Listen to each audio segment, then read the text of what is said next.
Okay, now we're going to get some real straight talk. Joining us now with some expert analysis on both races is the executive director of the Pat Brown Institute at Cal State LA, Professor Ray Sonenshine. He's here, and we thank you for being with us and appreciate your expertise. So let's talk about Jeb Bush, first of all. Everybody expected he was going to be at least a serious factor in this race. What happened to him? Well, the Clinton campaign all along thought he was going to be their opponent until he actually began running. He seemed like he came out of a time machine and hadn't seen the changes in the Republican Party, and then became frustrated that he wasn't being welcomed as the candidate, and that frustration boiled over all the time in his public meetings, and it got more and more awkward, and he became kind of like the new Coke. With the massive marketing campaign, but nobody wanted to drink it. Nobody was drinking it, and I think that's eventually they had to pull the plug. Was it a mistake for him to bring his brother out in South Carolina? It was way too late. Essentially, Bush is very popular in South Carolina, former President Bush. That was not a mistake to bring him out, but it wasn't enough because literally this was a product nobody wanted to buy. Where do Bush's supporters go now? Well, there aren't that many among the voters, but the real important thing is the money people. Yeah. He has a huge collection of money people who are quite angry that they spent so much money on this campaign and are looking for a horse to ride. And the overwhelming guess is that it's going to go to Marco Rubio, that he will have a windfall of campaign money from the large donors in the Bush world. But I don't think it translates to a lot of votes. They say follow the money, right? So they do, but this year following the money Bush had a lot of money, didn't he? That's right, and this year we're discovering that message is equally important. As message brings money, but message brings votes. So is it a three-man race now?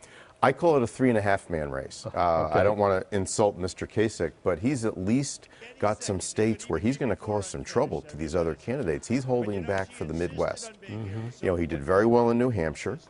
He's looking at Michigan and Ohio and Illinois. That's his breadbasket, and of course he's Ohio himself. He can take some votes, and when you come out of the South, the dynamic changes. What about Cruz and Rubio and Kasich? Can anybody take Donald Trump now, and who do you think has the best chance to do that? Well, you'd have to guess Rubio would have the best chance, but I'm not sure he does have the best chance because Chris Christie showed that you can attack him pretty hard. And now Christie left the race after demonstrating that to the other candidates. That's right. And Donald Trump hasn't yet really gone after Rubio. Rubio's a very charming and appealing guy, much more so than Cruz. Who doesn't seem to rub people very positively. But I think that Trump, it's his to lose in a certain sense, which is he can blow it. I mean, he could do something so outrageous that who knows, but he loves winning. And as long as he keeps winning and as long as he keeps finishing first, he will start walking off with more and more delegates, especially after March 15th when it turns to winner-take-all primaries. Where do the Nevada caucuses leave the Democrats now? Is the party over for Bernie Sanders? No.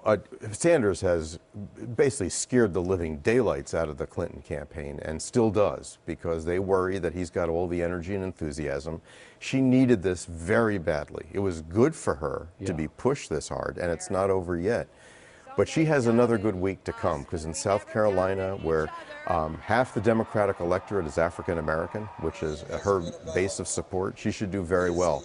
But I think this is going to continue. He'll do well in the Southwest and in the West. He did well with Latinos, better than anybody expected.